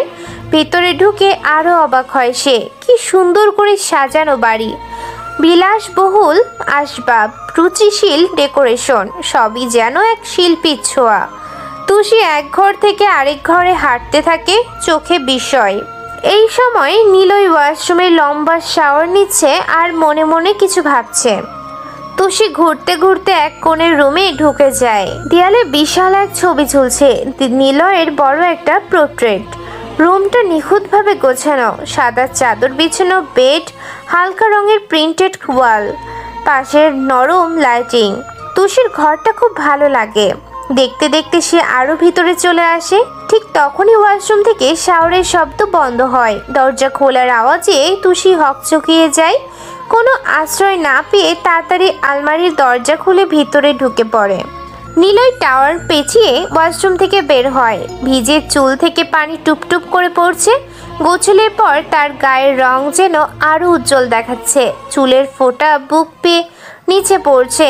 নিলয় রুমের আশেপাশে একবার তাকিয়ে আলমারির দিকে এগোয়। আলমারি খুললে নিচে গুটিসুটি মেরে বসে থাকা তুষিকে দেখতে পায়। তুষি ভয়ে জড়সড় হয়ে চোখ বন্ধ করে আছে। নিলয় কাপড় খুঁজতে গিয়ে হ্যাঙ্গার সরাতে সরাতে তুষির হাত পেয়ে যায়। এক হাতে তাকে নিজের বুকের মাঝে টেনে নেয়। পা দিয়ে আলমারির দরজাটা বন্ধ করে তুষিকে বুকের সাথে মিশিয়ে রাখে। তুষির চোখ বন্ধ করে আছে, যেন বুঝি রাক্ষসের করাল গ্লাসে পড়েছে। ভয়ে সে নিলয়ের বুকে মুখ লুকিয়ে রাখে। নিলয় অপলক তাকিয়ে আছে তুষির দিকে, মুখে মৃদু হাসি। কিছুক্ষণ পর তুষি আস্তে আস্তে চোখ খুলে তাকায়। নিলয়ের চোখের দৃষ্টি তাকে আরো অস্থির করে তোলে। ভয়, লজ্জা আর বিস্ময়ে তার শরীর কেঁপে ওঠে। শুকনো ঢোক গিলে নিলয়ের দিকে তাকিয়ে থাকে তুষি।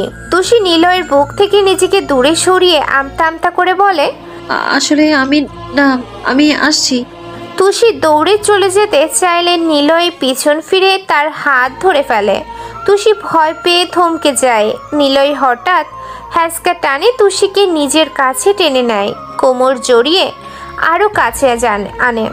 তুষি, তাহলে আমার পরিচয় টানেই তুমি চলে এলে এখানে অবধি? আমি আসলে আমার প্রেয়সী মানে তুমি আমার ভালোবাসা। কি সব বলছেন আপনি? কি সব নয়, ঠিকই বলছি। আমার পরিচয় জানা এতই দরকার ছিল প্রেয়সী। কিসের পরিচয়? নিলয় তুষিকে ছেড়ে একটু দূরে গিয়ে দাঁড়ায়। তুষি দৌড়ে দরজার কাছে যায়, কিন্তু দরজা খুলতে পারে না। নিলয় মুচকি হেসে পেছন ফিরে বলে, তোমার স্বপ্নের রাজ এত কাঁচা কাজ করে না। মানুষটার কথা শুনে তুষি ভীষণভাবে অবাক হয়। চোখের পাতা ঘন ঘন কাঁপে। Tushi, locking the door. Please দরজাটা খুলে দিন, প্রমিস আর কোনোদিনও আসবো না, আই প্রমিস। কেন? তুমি না আমার আসল পরিচয় জানার জন্য এত কষ্ট করে এখানে এলে? না, আমি কখন এখানে এলাম আমি নিজেই জানি না, কিভাবে এলাম তাও জানি না। প্লিজ দরজাটা আনলক করে দিন, আমি বাসায় যাব। নিলয় তুষির দিকে তাকিয়ে শান্ত গলায় বলে, তুষি, আমি রাজ, নিলয় আহমেদ রাজ, সংক্ষেপে রাজ চৌধুরী। আমি তোমার সেই স্বপ্নের রাজ, যাকে দেখার জন্য তুমি দিনরাত উদ্বিগ্ন থাকো। আমি তোমার সেই ড্রিম বয়, যাকে তুমি স্বপ্নে দেখো কিন্তু বাস্তবে খুঁজে বেড়াও, যার অস্তিত্ব তোমার কাছে ছিল অজানা। সে আমি আজ তোমার সামনে দাঁড়িয়ে আছি, যাকে একবার দেখার জন্য তুমি ব্যাকুল হয়ে থাকো। আমি তোমার সেই রাজ। তুষি রসগোল্লার মতো চোখ বড় বড় করে তাকিয়ে থাকে মানুষটার দিকে। তুষি কখনো কাঁপছে, তার চোখে জল নয়, যেন আগুনের ফুললিঙ্গ বের হচ্ছে। নিলয়ের হাত থেকে নিজেকে ছাড়িয়ে সে তীব্র ঘৃণায় দুপা পিছিয়ে যায়। তার চেনা রাজ মুহূর্তের মধ্যে এক অচেনা ভয়ানক মানুষে পরিণত হয়েছে। তুষি চিৎকার করে ওঠে, আপনি কে? আগে আমার প্রশ্নের জবাব দিন, নাহলে আমি আর কখনোই আপনার সামনে আসবো না। কে আপনি? কেন এতদিন আমার সাথে অভিনয় করলেন? আমি যাকে ভালোবেসেছি সে কি শুধু একটা মুখোশ ছিল? রাজ নামে আমার যার সাথে পরিচয়, সে কি শুধুই একটা ছলনা? নিলয় স্থির হয়ে থাকে। তার চোখে এখন শীতল কাঠিন্য, যা তার মাফিয়া সত্তার পরিচয় বহন করে। তবে তুষির যন্ত্রণা কাতর মুখ দেখে সে কাঠিন্য কিছুটা হলেও টলে যায়। সে ধীরে ধীরে তুষিকে ছেড়ে দেয়, তারপর শান্ত হয়ে দাঁড়ায়। গলার কাছে শার্টের ভাঁজটা ঠিক করে সে তুষির দিকে তাকায়। নিলয় গম্ভীর স্বরে বলে, শান্ত হও তুষি, বসো। আমি জানি তোমার অবিশ্বাস হওয়া স্বাভাবিক, কিন্তু বিশ্বাস করো, আমি সবটা ব্যাখ্যা করব। তোমার প্রত্যেকটা প্রশ্নের উত্তর আমি দেব। তুমি চলে যাওয়ার আগে অন্তত একবার আমার কথা শোনো। নিলয় একটু হেঁটে গিয়ে বারে রাখা একটি গ্লাসে জল ঢেলে তুষির দিকে এগিয়ে দেয়। তুষি হাত দিয়ে সেই গ্লাসটা ঠেলে সরিয়ে দেয়। আমি আপনার দেয়া কিচ্ছু নেব না, জল নয়, সত্যি চাই আমি, বলুন। নিলয় দীর্ঘশ্বাস ফেলে, গ্লাসটি টেবিলে রেখে দেয়, তারপর বলে, আমি মাফিয়া জগতের রাজা নিলয় নামে পরিচিত, সেই সাথে আমি আন্তর্জাতিক বিজনেসম্যানও। সাধারণ মানুষের কাছে আমার দুটো পরিচয়। বিজনেসম্যান হিসেবে আমি রাজ নামে পরিচিত, আর মাফিয়া জগতে অন্ধকার দুনিয়ায় সবাই আমাকে নিলয় নামে চেনে। এই পরিচয়ই তোমাকে দেওয়ার কথা ছিল না, কিন্তু এখন আর লুকিয়ে লাভ নেই। তুষির কানে নিলয়ের কথাগুলো যেন বিষের মতো ঢুকছে। তার সারা শরীরে কাঁপন শুরু হয়। মাফিয়া রাজা? আমি কার সাথে মিশেছি এতদিন? এই শহরের সবচেয়ে বড় ক্রিমিনালের সাথে। আর রাজ, সে কি শুধুই আমার কাছে আসার একটা পথ? প্রথমটা সত্যি, আমার একটা বড় প্রজেক্ট ছিল, সেখানে এখানকার স্বরাষ্ট্রমন্ত্রী আবরারের আন্ডারে ছিল সমস্ত কাজ। কিন্তু সে আবরার আমার বিজনেস থেকে প্রায় 20 কোটি টাকা সরিয়ে দিয়ে উধাও হয়ে যায়। আমার সাম্রাজ্যে এই ক্ষতি মেনে নেওয়ার মতো নয়। তাকে খুঁজে বের করাটা আমার কাছে ব্যবসায়িক প্রয়োজন ছিল। নিলয় একটু এগিয়ে গিয়ে একটি চেয়ারে বসে। তার দৃষ্টিতে এখন শুধু সত্য বলার প্রত্যয়। নিলয় আবার বলে, আমি তাকে পাগলের মতো খুঁজছিলাম। খোঁজ নিয়ে জানতে পারি তার পরিবারের একজন সদস্য এই শহরের একটি কলেজে পড়ে। আর সেই পরিচিত ব্যক্তিটা হলে তুমি। তোমার দাদি দুজন ছিল। তোমার বাবার সৎ ভাই হলো স্বরাষ্ট্রমন্ত্রী আবরার। আর তোমার বাবা আবরারের সাথে যোগাযোগ বহু বছর ধরে রাখেনি। তুষি দীর্ঘশ্বাস ফেলে একটা মাথায় হাত দিয়ে সে বলে, আমার চাচা আবরার? তার মানে আপনি আমার পিছু নিয়েছিলেন সেই টাকার জন্যে? আমার সরলতা, আমার বিশ্বাস, সবকিছুর সুযোগ নিয়েছেন আপনি। নিলয় এবার উঠে দাঁড়ালো। তার কণ্ঠস্বরে ধীরতা লেগে আছে। সে তুষির দিকে তাকিয়ে বলে, হ্যাঁ, আমি প্রথমে জানতাম না তোমার চাচাই আবরার।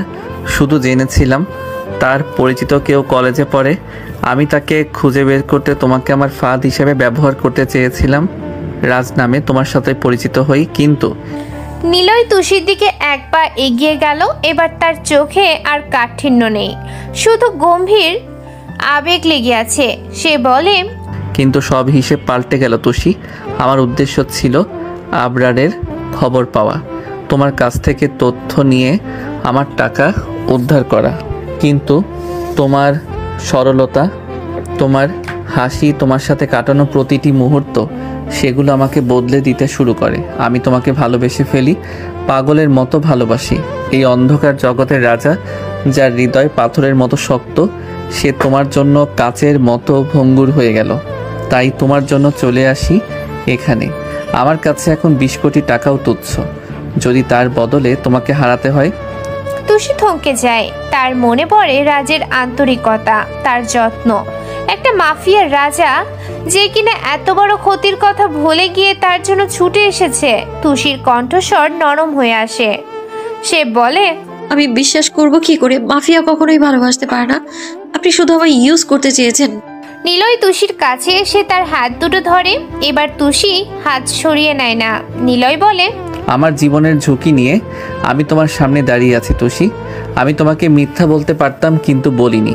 আমি জানি আমি যা করেছি তা ক্ষমার অযোগ্য, কিন্তু আমার ভালোবাসাটা খাঁটি।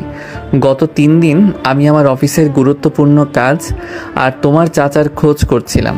আমি খবর পেয়েছি তোমার চাচা আবরার তোমাকে ব্যবহার করতে চেয়েছিল। তাই সে তোমাকে তুলে নেবার জন্য তার গুন্ডা মাফিকে পাঠায় কলেজে। সে আবারও আসবে তুষি। তোমার জীবন এখন ঘোর বিপদে। তোমাকে রক্ষা করার জন্য আমার এই মাফিয়া ক্ষমতার প্রয়োজন।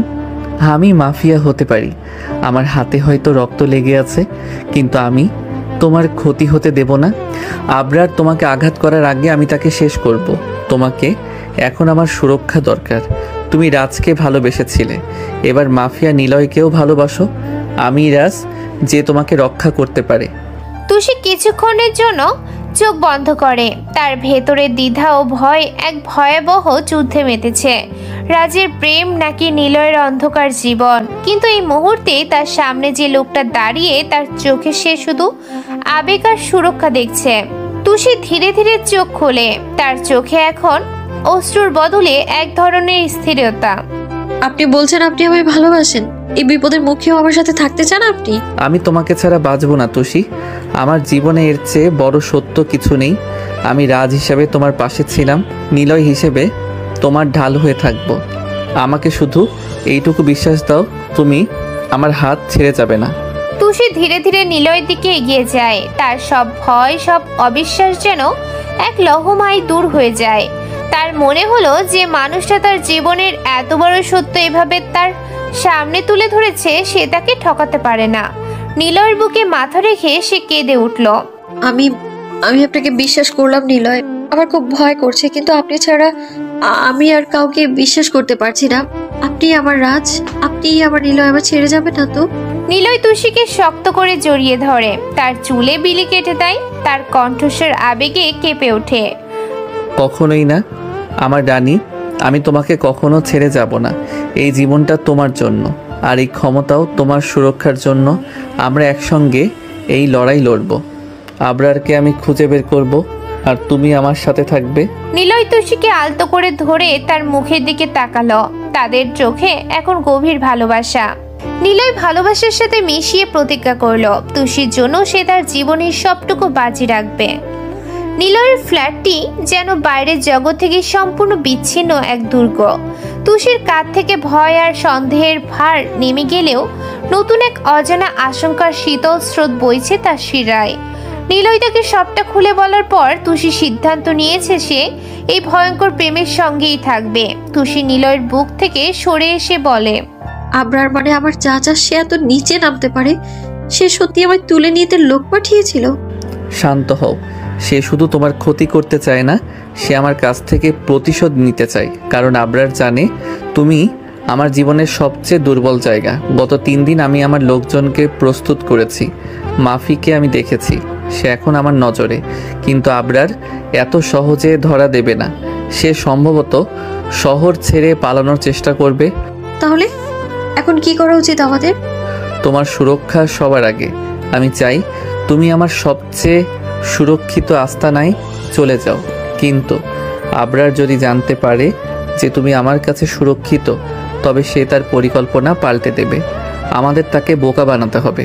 ঠিক পরের দিন নিলয় তার নিরাপত্তা কর্মীর সংখ্যা দ্বিগুণ করে দেয়। কিন্তু মাফিয়া কিং নিলয়ের পরিকল্পনাকেও ছাপিয়ে যায়। স্বরাষ্ট্রমন্ত্রী আবরারের প্রতিশোধের স্পৃহা।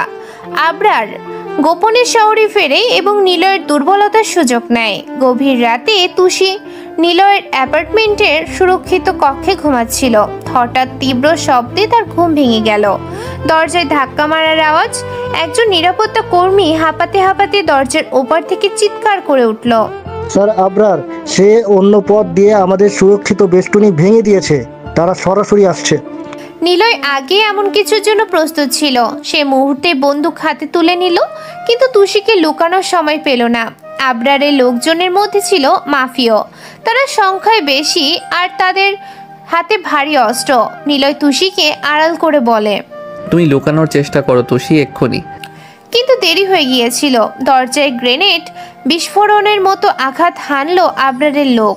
মাফি বিশালাকার শরীর নিয়ে দরজা ভেঙে ভেতরে ঢুকে। পেছনে আবরার, তার চোখে উন্মাদ প্রতিহিংসা।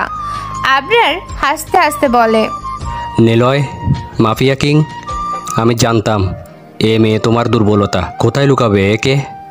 ওকে মারলে তুমিও শেষ। নিলয় বিদ্যুৎ গতিতে গুলি চালালো। মাফি পাশে সরে গেলেও তার একজন লোক আহত হয়। আবরার সুযোগ বুঝে বন্দুক নিলয়ের দিকে তাক করে। নড়বি না, যদি নড়িস তোর রানীকে শেষ করে দেব। ঠিক সেই মুহূর্তে আবরারের জন্য একজন লোক তুষিকে ধরে ফেলে। তুষি প্রাণপণে চিৎকার করে উঠল, নিলয়! নিলয়ের হাত কেঁপে ওঠে। সে মাফিয়া কিং হতে পারে, কিন্তু প্রিয়তমার জীবন ঝুঁকির মুখে দেখে তার পেশাদারি শীতলতা উধাও। সে বন্দুক নামিয়ে আনে। আবরার, তুমি কি চাও? টাকা? সব নিয়ে নাও। না নিলয়, এখন টাকা নয়, প্রতিশোধ চাই। তোমার অহংকার ভাঙতে চাই।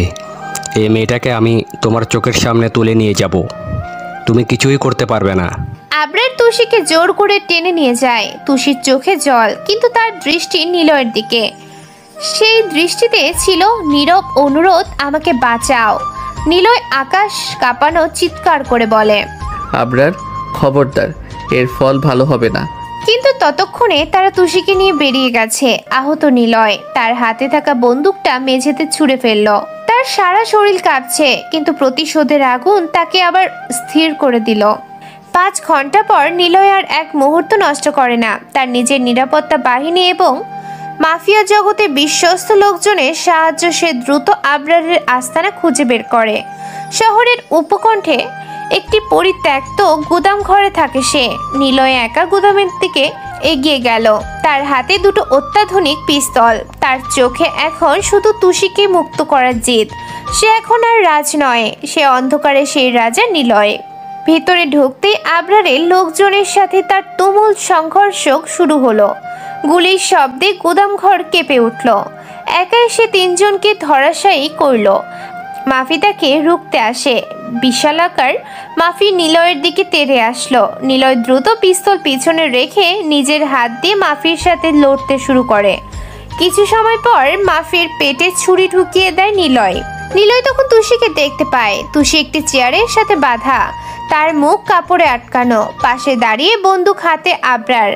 আবরার বন্দুক তুষির মাথায় ঠেকিয়ে বলে, নিলয়, যথেষ্ট হয়েছে।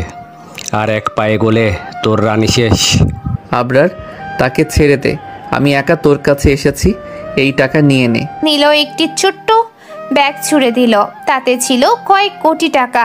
আবরার পাগলের মতো হাসতে হাসতে বলে, টাকা? এখন টাকা আমার কাছে খেলনা। তোর এই অসহায় মুখ দেখতে চাইছিলাম আমি। আবরার ট্রিগারে চাপ দিতে যাবে, মুহূর্তের মধ্যে নিলয় পকেটে রাখা একটি ছুরি মারে ওর দিকে। ছুরিটি সরাসরি আবরারের হাতে গিয়ে লাগে। বন্দুক ছিটকে পড়ে হাত থেকে। নিলয় বিদ্যুৎ গতিতে আবরারের দিকে ছুটে গেল। তুই আমার ভালোবাসা কেড়ে নিতে চেয়েছিলি। নিলয় আবরারকে ধরে মাটিতে ফেলে দিল। তাদের মধ্যে শুরু হলো চূড়ান্ত সংঘাত। মাফিয়া কিং নিলয় তার সমস্ত ক্রোধ আর প্রতিশোধের আগুন দিয়ে আবরারকে আঘাত করতে লাগলো। আবরার প্রতিরোধ করার চেষ্টা করলো, কিন্তু নিলয়ের হাতে তার সব শক্তি যেন শেষ হয়ে যাচ্ছিল। অবশেষে একটি নির্মম আঘাতে আবরার চিরচরে নিস্তেজ হয়ে গেল। নিলয় উঠে দাঁড়ালো। তার শরীর রক্তে ভেজা, কিন্তু তার চোখে তখন স্বস্তি। সে দ্রুত তুষির কাছে গেল। নিলয় দ্রুত তুষির বাঁধন খুলতে খুলতে বলে, তুমি ঠিক আছো? তুষি নিলয়কে জাপটে ধরে। তার শরীরের কাঁপুনি নিলয়ের শক্তি অনুভব করে শান্ত হলো। নিলয়, আমি জানতাম আপনি আসবেন। আমি ভয় পাইনি, কারণ আমি বিশ্বাস করেছিলাম আপনাকে। নিলয় তুষিকে শক্ত করে জড়িয়ে ধরে। তার হৃদস্পন্দন জানান দিচ্ছে সে এই চরম পরীক্ষায় পার হয়েছে। তোমাকে ছাড়া আমার জীবন অর্থহীন হয়ে যেত তুষি। আমি তোমাকে প্রতিশ্রুতি দিচ্ছি, আর কোনো বিপদ তোমার কাছে ঘেঁষতে পারবে না। আমি তোমাকে রক্ষা করব সব সময়। আমার সব ক্ষমতা তোমার জন্য। তুষি নিলয়ের চোখে গভীর ভালোবাসার দৃষ্টিতে তাকালো। সে দেখে এই মাফিয়া কিংয়ের অন্তরে কতটা প্রেম লুকিয়ে আছে। তুষি নিলয়ের রক্তে ভেজে গালে হাত বুলিয়ে বলে, আমি এই জীবন চেয়েছিলাম না নিলয়, কিন্তু আপনার ভালোবাসা, এটাই আমার এখনকার সত্য। আমি ভালোবাসি আপনাকে, এই মাফিয়াকে, এই রাজকে, সবটাকেই। তুমি আমার জীবনের আলো তুষি। আমার অন্ধকার জীবন তোমার জন্য অপেক্ষা করছে। এবার থেকে আমাদের কোনো লুকোচুরি নেই। তুমি আমার সাথে থাকবে। আমরা নতুন করে জীবন শুরু করব একসাথে। নিলয় তুষিকে কোলে তুলে নিল। গুদাম ঘরের বাইরে তখনও রাত, কিন্তু নিলয় ও তুষির হৃদয়ে এখন নতুন সকাল। প্রেম আর সুরক্ষার এক নতুন বাঁধন তৈরি হলো, যা মাফিয়া জগতের সমস্ত বিপদকে অতিক্রম করার ক্ষমতা রাখে। আসসালামু আলাইকুম।